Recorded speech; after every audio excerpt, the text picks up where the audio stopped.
Sensasi adalah aspek pertama yang ada di Human Information Processing Theory. Kalau kita lihat blok-blok diagram sebelumnya, dia ada di paling kiri dan dialah yang menghubungkan antara dunia yang ada di luar seseorang manusia dengan internal manusia. Kita punya setidaknya 5 sensor atau indera, panca indera. Dan sensasi adalah proses untuk menerima stimulus atau informasi dari luar dan kemudian memprosesnya untuk kemudian nanti dibawa ke otak untuk proses kognisi berikutnya. Sekarang kita lihat bagaimana definisinya. Tentunya ada beberapa definisi. Buat engineer, sensasi memang lebih mudah dianalogikan dengan robotik atau komputer. Di robot kita mengenal yang namanya sensor. Ada sensor infrared, sensor temperatur, dan sebagainya. Inti dari sensasi adalah sebuah fungsi atau proses.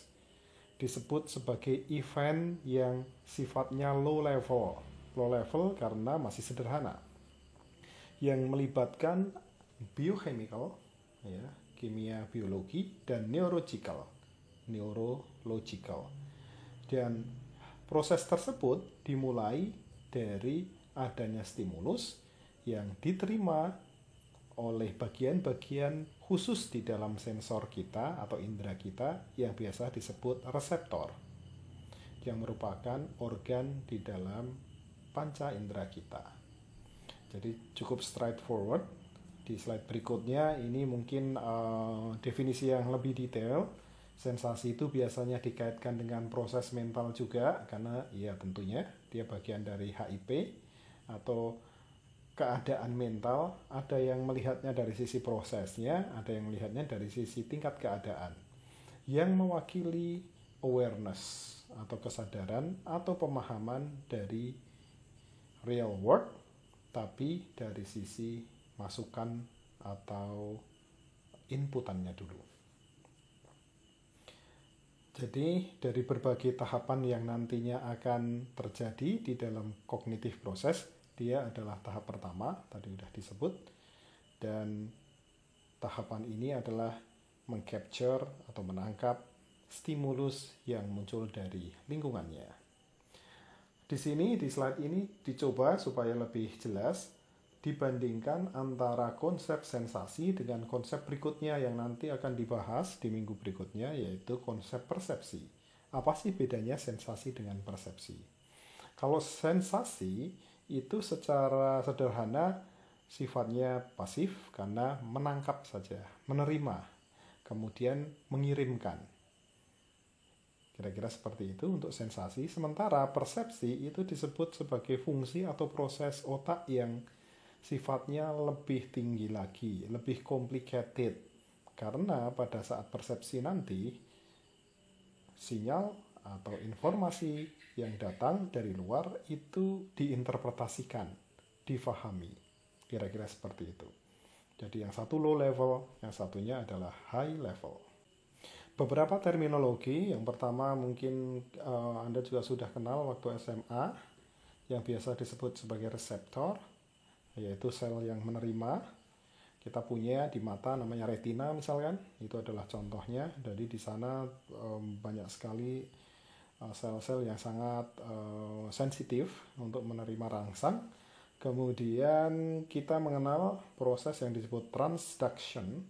Transduction itu adalah sebuah proses, ini masih di dalam bagian dari sensasi, sebuah proses yang mengkonversi atau mengubah stimulus yang datangnya dari luar, misalnya cahaya, misalnya gelombang yang nanti akan diterima oleh telinga, menjadi impuls, ya, menjadi impuls neural yang kemudian nanti akan dikirim ke otak. Ini masih menjadi bagian dari sensasi. Jadi di samping menerima stimulus dari luar, dia atau proses sensasi akan mengubahnya menjadi neural impulse yang kemudian dikirim ke otak. Penelitian-penelitian terkait dengan sensasi dan pengiriman informasinya ke otak sudah banyak. Di antaranya menggunakan brain imaging seperti ini. Dan dari sini menarik, kenapa? Karena untuk indera yang berbeda, stimulus yang datangnya dari indera yang berbeda, itu akan diterima dan akan merangsang bagian otak yang berbeda. Oke, detailnya mungkin tidak akan terlalu relevan buat kita saat ini. Mungkin akan lebih banyak digunakan oleh rekan-rekan di kedokteran. Tapi jika Anda nanti ingin mendalami bagian neurocognitive ergonomy, menggunakan tools misalnya EEG, bagian slide ini menjadi penting untuk bisa diperdalam. Slide ini menunjukkan contoh bagaimana kita bisa mendengar. Jadi kita punya panca indera telinga. Di sini stimulus atau gelombang suara ya dalam kasus ini ya akan masuk ke dalam telinga kita, kemudian akan ditangkap oleh sebelum ditangkap akan ada eardrum ya yang akan mengamplifikasi gelombang tadi, vibrasi. Kemudian dia akan diamplifikasi lebih lanjut di tahapan yang ketiga, dan pada akhirnya sinyal tersebut, stimulus tersebut akan ditangkap di bagian nomor 4 ini dan sekaligus dikonversi untuk dikirim ke otak. Jadi akhirnya sampai tahapan ini kita mulai paham bahwa sebagai jembatan antara dunia luar dan tubuh kita, bagian sensasi menjadi sangat penting. Di cognitive ergonomy juga mendapat perhatian yang sangat khusus karena jika jembatan ini tidak bisa berfungsi dengan optimal, maka tahapan-tahapan berikutnya di proses kognisi tentunya juga akan terganggu. Pada slide-slide berikutnya, kita akan mencoba fokus pada pembahasan tentang capability dan limitation dari cognitive process sensation. Seperti kita ingat, kita punya segitiga. Kita ulang sebentar lagi ya. Kita punya task dengan segala karakteristiknya. Kita punya cognitive limitation dan juga cognitive capability. Untuk kemudian setelah paham dua hal ini, kita akan bisa mencoba mendevise intervensinya. Nah, pada proses sensasi, kita ternyata juga, kita dalam hal ini adalah para peneliti, telah mengidentifikasi berbagai macam capability atau kemampuan dan limitasinya. Salah satu yang sangat penting buat kita ergonom adalah memahami salah satu limitasi kognitif proses sensasi yang biasa disebut sebagai sensory threshold. Ilustrasinya kira-kira seperti ini. Ini mungkin akan saya lewati dulu, nanti kita akan kembali ke sini. Kita ambil contoh sensory threshold yang terkait dengan telinga. Anda bayangkan seseorang sedang menjadi subjek eksperimen. Di sebelah kanan diberikan sebuah speaker, sebelah kiri juga speaker. Kemudian di speaker itu diperdengarkan suara bip, bip, bip, bip, dan seterusnya. Pada tahap pertama, suara speaker sebelah kanan dan kiri itu dibuat dengan frekuensi yang sama. Jadi bipnya sama, misalnya 40 bip per menit. Dip, dip, dip, dan sebagainya. Kemudian subjeknya ditanya, kamu ngerasain ada beda nggak antara yang di sebelah kanan dan sebelah kiri? Mungkin dia akan menjawab, tidak, nggak beda Pak.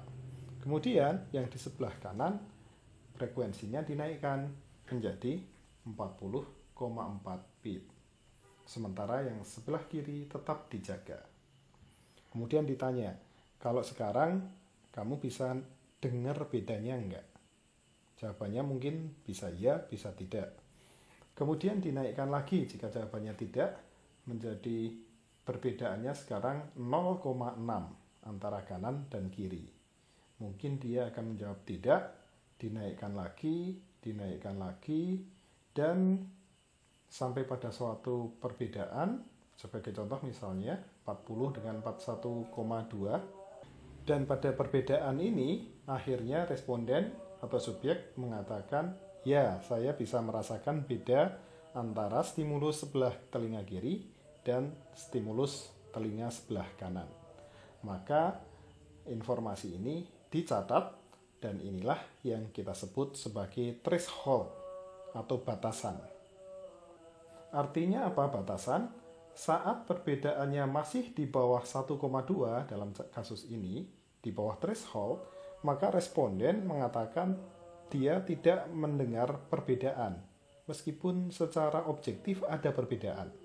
Perbedaannya terlalu kecil untuk dideteksi. Saat sudah melewati threshold tertentu, misalnya di sini 1,2, maka sudah bisa terdeteksi.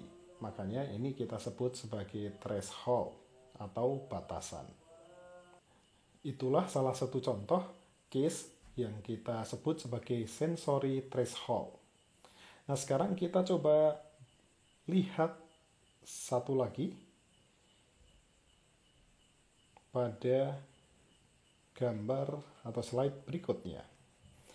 Pada suatu pagi, Brad, ini minggu pagi banget, masih sangat sepi, Brad iseng. Dia set up peralatan bandnya, gitar elektrik, kemudian dia mulai dari suara yang paling rendah intensitasnya. Oke. Pada saat intensitas atau volumenya rendah, dia mainkan gitarnya. Jreng. Tidak ada yang mendeteksi. Aman. Kemudian, lagi gitarnya. Jreng. Ternyata masih aman, meskipun volume sudah dinaikkan. Dan seterusnya sampai pada suatu titik di mana begitu dimainkan gitarnya. Jreng. Kemudian, Brad, diam, jangan berisik. Nah, kita di sini juga sudah mencapai sensory threshold. Nah, kenapa kita kok punya dua contoh ini? Karena pada prinsipnya, meskipun dua-duanya bicara sensory threshold, tetapi sebenarnya tipenya berbeda. Contoh yang pertama tadi, saat bicara membandingkan kiri dan kanan, maka kita sedang membicarakan contoh konsep sensory threshold yang sifatnya relatif. Sementara Brad ini, contoh ini, intensitas dalam desibel itu tidak dibandingkan kiri dan kanan atau satu dengan yang lainnya. Tapi dibandingkannya dengan pagi yang sepi, yang kita sebut sebagai titik absolut. Karenanya, sensory threshold tipe ini disebut absolute sensory threshold. Kira-kira seperti itu. Sehingga kita bisa kembali ke slide sebelumnya. Kita punya dua contoh di sini, dua tipe. Yang pertama absolute threshold, yaitu seberapa besar magnitude dari sebuah stimulus yang bisa dideteksi. Jadi di sini tidak dibandingkan dengan yang lain, tetapi dibandingkannya dengan nilai absolut. Kalau pagi buta ya berarti pas sedang hening, begitu misalnya kalau kita bicara sensor telinga. Untuk relatif atau difference threshold, kita membicarakan the smallest difference, perbedaan yang paling kecil dari intensitas sebuah stimulus saat seorang bisa mendeteksi perbedaan antara kedua tersebut. Jadi kita punya absolute, kita punya different atau relative threshold. Oke. Smallest itu artinya apa? Artinya adalah titik di sini. Karena begitu kita sudah sampai di sini, ini bukan smallest atau paling kecil. Masih ada yang lebih kecil yang sudah dideteksi. Karenanya kita sebut batasannya adalah yang smallest. Kira-kira seperti itu. Kemudian penyunya, sebagian dari mahasiswa akan bertanya, Pak, tapi setiap orang kan thresholdnya beda-beda. Kalau yang biasa main game pakai headphone, suara keras-keras, absolute thresholdnya rendah, Pak. Berarti threshold itu beda-beda dong. Jawabannya iya. Kalau kita bicara individu, maka kita akan mendapatkan yang berbeda-beda. Tapi untuk keperluan ergonomi, tentunya kita harus punya sebuah angka yang kurang lebih merepresentasikan sekelompok atau banyak orang. Sehingga pada saat Anda menentukan threshold sensori dengan menggunakan eksperimen, Anda tidak akan menggunakan satu responden. Mungkin 100, mungkin 30. Nah, bagaimana kita kemudian mendefinisikannya? Karena 30 orang bisa jadi beda-beda, kita gunakan prinsip yang ada di atas ini. Oke. 50% dari responden. Oke. Jadi kalau misalkan kita kembali ke contoh di sini, saat ada 50 orang responden ditanya, responden pertama mengatakan bahwa karena dia sangat sensitif, bagian ini pun sudah terdeteksi, kemudian dicatat, tapi karena dia baru satu-satunya dari 50 orang tadi yang mengatakan bisa membedakan, maka kita belum sebut sebagai sensory threshold dari kelompok itu. Nanti saat sudah ada 25 orang setidaknya yang sudah bisa mendeteksi, karena 50% kan, maka kita sebut bahwa itulah sensory threshold-nya. Hal yang sama juga terjadi untuk yang absolute sensory threshold. Sehingga kalian bisa mengerjakan bagian pertanyaan-pertanyaan yang ada di sini. Oke, termasuk juga yang ada di sini. Slide ini menunjukkan sebuah eksperimen untuk sensory threshold indera peraba kita. Silahkan nanti dibaca, kemudian coba diresapi. Kalau belum paham bisa didiskusikan di online sistem sinkronus kita. Kemudian Anda coba jawab satu pertanyaan. Untuk contoh ini, kira-kira tipe yang mana sensory threshold-nya? Jadi saya punya dua pertanyaan untuk bagian slide ini. Satu, tipe threshold-nya apa?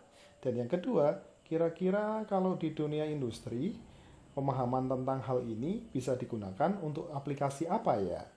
Gunakan segitiga ergonomi framework untuk mencoba menjawab bagian yang nomor 2 ini. Slide ini menunjukkan salah satu aplikasi di dunia militer pemahaman tentang sensory threshold. Kira-kira gambar ini menunjukkan apa ya? Coba dilihat dengan lebih jeli, kira-kira ada bagian mana yang aneh dan Anda bisa lihat. Ya, betul, mungkin sebagian dari Anda bisa menebak bagian yang menarik untuk dilihat ada di sebelah sini. Bagian yang lain ini adalah batu-batu dan sebagainya. Di sebelah sini ada manusianya. Tentara, tugasnya adalah sniper. Oke. Yang belum bisa lihat, coba di-pause kemudian perhatikan baik-baik. Nah, apa hubungannya sniper ini dengan sensory threshold? Sebagian dari kita yang nggak bisa melihat ini berarti sensory threshold-nya belum terlewati. Anda bisa bayangkan jika sniper ini, kita lihat dulu sekarang dari segitiga ergonomika. Tugas utama dari sniper itu adalah bersembunyi dan kemudian melakukan yang namanya pengintaian, plus hal-hal yang lain. Jadi salah satu indikator keberhasilan dari sniper adalah dia tidak terdeteksi. Oke. Nah, di sisi musuhnya, jika di sini ada sniper, maka ada yang disebut sebagai counter sniper. Nah, counter sniper inilah yang akan coba kita buat segitiganya. Jadi di sini segitiganya jobnya adalah counter sniper. Oke. Counter sniper tugas utamanya adalah mendeteksi, melokalisir jika ada sniper di area tersebut. Oke, itu karakteristiknya. Nah, karena sniper itu by definition pintar untuk bersembunyi, tentunya dia akan menggunakan berbagai macam cara untuk bisa blended dengan lingkungannya agar threshold-nya tidak terlewati. Karenanya, salah satu yang dia pakai adalah kamuflase. Pakaian kamuflase, kemudian dia mungkin akan pakai ghillie suit, mungkin pernah ada yang dengar itu. Kemudian dia akan mencoba mencari daerah atau tempat yang dia bisa blended di situ. Balik lagi ke counter sniper, tugasnya adalah mendeteksi, tapi yang dideteksi menjadi sangat susah. Kenapa menjadi susah? Karena dari sisi sensasi, ada limitasi yang dia miliki, yaitu threshold. Ya, threshold. Jika antara sniper dan lingkungannya, perbedaan warna atau perbedaan bentuknya masih di bawah threshold, maka dia tidak akan bisa mendeteksi si counter sniper. Jadi, kalau Anda adalah analis dan ergonom yang bekerja bersama dengan mereka di counter sniper mendesain sesuatu, Anda melihat ada ketidaksesuaian antara tugas mendeteksi dengan karakteristiknya, dengan kapabilitas dan limitasi kognitif, dalam hal ini sensasi. Karenanya, Anda perlu merancang intervensi untuk membantu counter sniper tersebut. Jadi intervensinya perlu dibuat. Salah satu intervensi yang langsung muncul di pikiran Anda tentunya adalah tool. Karena semata telanjang tidak bisa melihat, karena ada kamuflase, dia perlu alat khusus, misalnya adalah Google Infrared. Dengan Google Infrared yang tadinya kelihatannya blended, maka kemudian sekarang dia akan bisa menangkap temperatur yang lebih tinggi di antara sekitarnya. Contohnya seperti itu. Batu temperaturnya rendah, jadi nanti akan kelihatan biru. Manusia, meskipun sudah menggunakan kamuflase, akan mengeluarkan heat signature yang bisa ditangkap oleh Google tadi dengan indikasi warna merah. Terdeteksilah sekarang si sniper. Kira-kira seperti itu. Di samping itu, di samping tool tentunya kita bisa bicara bahwa counter sniper itu sudah di screening di awal. Dia akan dipilih orang-orang yang memiliki karakter tertentu, dia akan dilatih terus-menerus untuk bisa melakukan counter sniper, memiliki dan seterusnya. Jadi kira-kira contoh untuk segitiga framework ergonomika kognitif dalam konteks sensasi adalah seperti ini.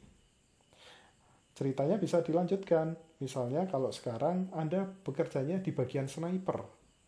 Anda tahu bahwa counter sniper sudah memiliki sensor infrared untuk mendeteksi heat. Sehingga dengan heat tersebut kelihatan banget oranye dan biru.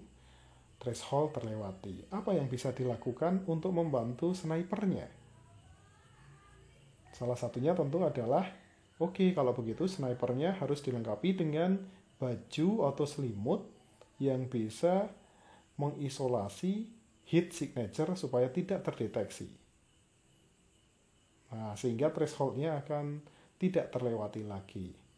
Dan seterusnya. Jadi di dunia militer biasanya seperti itu. Ada sesuatu di counter, kemudian di balik counter, dan seterusnya.